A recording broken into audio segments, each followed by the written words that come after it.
Comment secourir une reine petite et de plus en plus rare?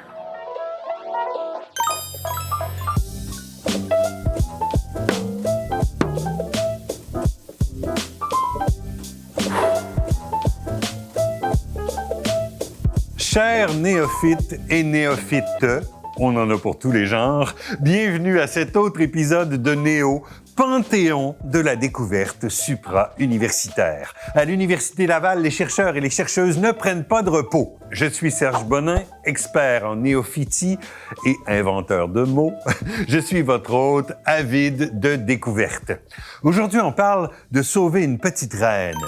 Mais on ne plonge pas dans un conte de fées. Il n'y a pas d'ogre ou de pommes empoisonnées. On parlera des reines, rainettes, des petits animaux qui peuvent paraître anodins, mais c'est souvent dans les petites choses qu'on trouve les plus grands équilibres.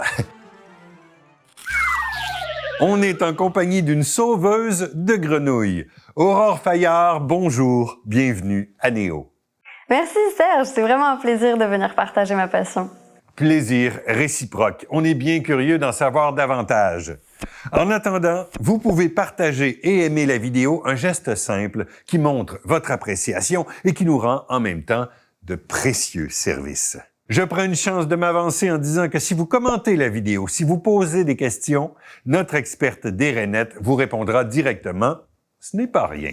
Oui, vous gênez surtout pas. Je me ferai un plaisir de répondre à vos questions.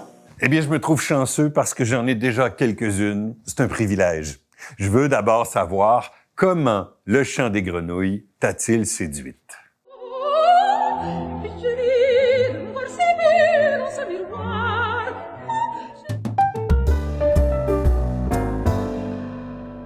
C'est intéressant, Serge, que tu parles de séduction parce que c'est pendant la saison de reproduction que ce sont les mâles qui vont se mettre à chanter, et seulement les mâles. Les femelles, elles, n'émettent qu'un petit cri parfois, mais elles vont être surtout attirées à l'endroit où les mâles chantent. Ces chorales, ça me permet de les identifier car bien souvent, il est difficile de savoir où sont les grenouilles. Ce qui est aussi fou, c'est que le chant des anours, des grenouilles, eh bien, ils sont uniques et différents pour chaque espèce. Donc c'est comme le chant des oiseaux, on les identifie comme ça, de cette manière. Et par contre, il faut faire attention parce que lorsqu'on s'approche trop près de cette mare, c'est comme un cri d'alerte pour eux et ils vont s'arrêter de chanter. C'est comme si un prédateur essayait de venir les attaquer. Donc c'est toute une question de patience. Qu'est-ce qui fait qu'on s'intéresse à ces petites bêtes? Vraiment, ce qui me motive en premier, c'est protéger ce que j'aime. Cet environnement qui est si riche, c'est un équilibre qu'il faut maintenir. Et puis, je pense que c'est important pour le bien-être de tous. Mais toi, Aurore, t'es en quelque sorte une héroïne. Héroïne, je pense que c'est un peu fort. Il me semble qu'il faut avoir fait ses preuves. Pour le moment, j'essaye simplement de savoir quand et comment faire un sauvetage réussi. Les amphibiens, les grenouilles, sont encore mal compris et mal aimés du grand public. Pourtant, ils sont fascinants quand on commence à les étudier. Puis entre nous, Serge, on n'est jamais seul. On travaille en équipe. Ici, dans mon projet, on collabore avec le ministère de la Faune, de la Forêt et des Parcs, mais aussi le Biodôme de Montréal et d'autres organismes de protection. On comprend bien ce qui t'intéresse. Mais concrètement, on fait comment pour protéger une espèce en voie d'extinction? C'est la meilleure question parce qu'il n'y a pas une seule réponse. D'abord, imaginons une situation où une des 10 espèces de grenouilles venait à être menacée au Québec. La première étape, c'est d'amener des preuves. Ces preuves vont être amenées par les scientifiques, puis ensuite, c'est un comité spécifique qui va décider sur une échelle, selon la situation, si l'espèce doit être considérée comme vraiment menacée. On ouvre finalement une enquête. On appelle ça un plan de rétablissement. Et ces petites grenouilles-là, quel est leur plus grand obstacle? C'est la disparition des zones humides, donc la destruction de leurs environnements. Et la deuxième, c'est les routes. Malheureusement, ils doivent se déplacer et les routes, ce sont comme des obstacles pour eux. Comme nous, ils doivent aller se nourrir, on va à l'épicerie, et comme nous, ils doivent trouver une partenaire. Nous, on va dans des soirées. J'assiste très bien à un party de grenouilles. Et toi, ton opinion là-dessus, ton approche, c'est quoi? Dans mon projet, on n'a pas encore trouvé la bonne recette. Parce que c'est assez dur de savoir si une espèce va réellement mieux sur le terrain. L'enquête ne sera jamais close. Il faut continuer à surveiller et à être persévérant et patient. C'est tout un équilibre. Et j'en sais quelque chose parce que je travaille sur la plus petite et la plus menacée des espèces de grenouilles du Québec. Son nom, c'est la rainette faugrillon boréale. Et pour comprendre le nom commun, il faut regarder son nom latin. Toutes les espèces en ont un. Ici, c'est Pseudacris maculata. Maculata pour maculé, en fait, parce que la grenouille a des petits points verts ou brunâtres sur le dos. Et Pseudacris, ça vient du grec pseudes, qui veut dire faux, et acris, qui veut dire criquet. Donc ça fait faux criquet, faux grillon. Écoutons maintenant le chant de la rainette faugrillon boréale. Ne pensez-vous pas que ça ressemble à un insecte? Eh bien, c'est pour ça qu'on lui a donné ce nom commun. Si vous voulez reproduire le chant de la rainette faugrillon mâle, vous prenez un peigne. Ça me donne des idées pour réveiller quelqu'un en pleine nuit. Et dans ta maîtrise, tu comptes faire quoi? Je vais essayer de mettre en place un des types de sauvetage les plus risqués, la réintroduction en milieu protégé. La réintroduction, c'est l'intervention humaine de déplacement d'animaux vers d'anciens lieux où ils étaient présents, mais desquels ils ont disparu. Dans mon cas, je vais travailler dans le parc national du Mont-Saint-Bruno. Oula, on tombe dans une méthode assez pointue. Il faut presque s'immiscer dans la chambre à coucher des grenouilles.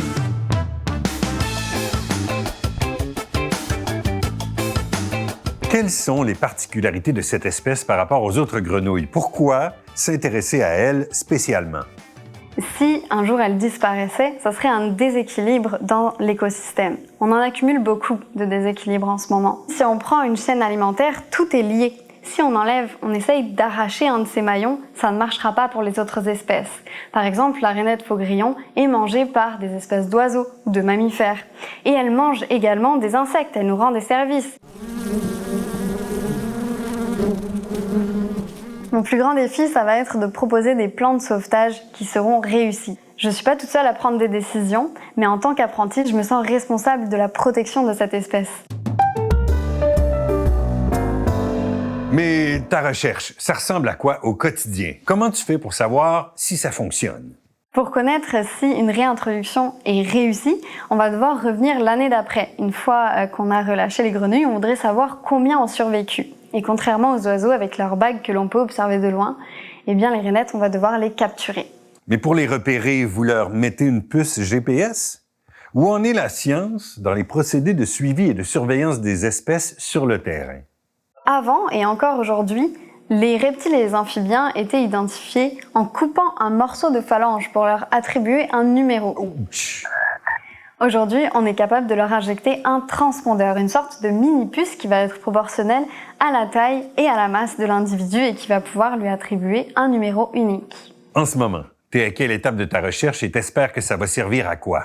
Pour le moment, j'essaye de planifier le sauvetage afin qu'il soit le plus réussi possible. Ça veut dire qu'il faut savoir combien d'individus on capture dans le milieu naturel pour faire de nouvelles populations de rainettes au parc national du Mont-Saint-Bruno. Si on n'en prend pas assez, eh bien, l'espèce ne va peut-être pas survivre dans les nouveaux environnements. Et si on en prend trop, eh bien, le biodôme de Montréal n'aura peut-être pas assez de place. Et moi, je vais planifier ça à l'aide de logiciels de simulation. À la fin de ma maîtrise, j'espère que ma recherche aura servi à faire avancer le programme de rétablissement de la rainette faugrillon boréale qui va se poursuivre. Et c'est une opération, la réintroduction, qui est coûteuse et qui prend beaucoup de temps. Donc j'espère en inspirer d'autres sur des réintroductions d'amphibiens à travers le monde. Merci de nous avoir fait faire un saut dans les petits batraciens qu'on ne connaît pas vraiment finalement. Ça nous éclaire. Mais si j'avais seulement 3 choses à retenir aujourd'hui, ce serait quoi? 1. Les grenouilles sont des amphibiens et au même titre que les salamandres, elles ont la peau toujours humide. Vous savez quoi? Elles n'ont même pas besoin de boire de l'eau. 2. La rainette faugrillon boréale fait partie des 10 espèces de grenouilles du Québec. Elle est la plus petite et la plus menacée d'entre elles. 3. Assurer la survie d'une espèce est complexe. La réintroduction est un des moyens d'agir pour conserver une espèce menacée.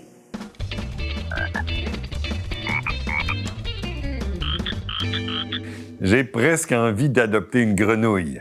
Et vous, les petits crapauds qui nous écoutez, désolé, c'était plus fort que moi, j'espère que vous en avez appris davantage sur les rainettes et les héros et héroïnes comme Aurore, qui sauvent des vies. Enfin, on essaye de faire notre part. Merci pour l'invitation. C'est moi qui te remercie, je suis privilégié. Vous voyez qu'en science, c'est un travail de longue haleine où chacun apporte sa part de connaissances pour faire avancer notre conscience globale. Vous avez aimé? Un petit partage, une mention j'aime, c'est un moyen efficace d'encourager notre travail. Et vous savez, vous pouvez aussi contribuer au Fonds de l'Allier via la Fondation de l'Université Laval, ce qui vous permet d'avoir un reçu d'impôt et de rendre la population plus instruite. C'est pas rien. Encore une fois, posez vos questions. Aurore reviendra alimenter les discussions. Je suis Serge Bonin, néophyte, aujourd'hui un peu moins, comme nous tous. On se revoit très bientôt, puisque la recherche au cycle supérieur de l'Université Laval s'agrenouille, s'accroisse, ça se multiplie. À bientôt.